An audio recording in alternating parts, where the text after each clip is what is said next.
আচ্ছা এইভাবে আর কতদিন? আজ তুই যদি ওকে না বলিস তাহলে তুই আর তোর ওয়ান সেট লাভ স্টোরি আমাকে শোনাবি না। আচ্ছা বাবা, আই উইল ট্রাই। আমি আজকে ওকে বলবো, যাও। এত কিছু বুঝি না, আজকে তোর ওকে বলতেই হবে।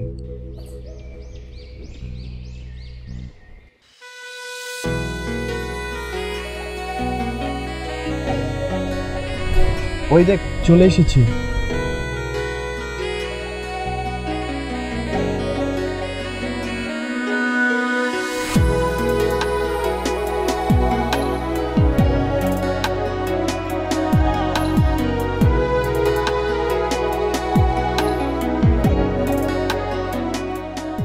এই নে গোলাপ। মেয়েরা এমনি তো গোলাপ অনেক পছন্দ করে। Thank you brother. আইসক্রিমই হয়ে যাবে। Try best.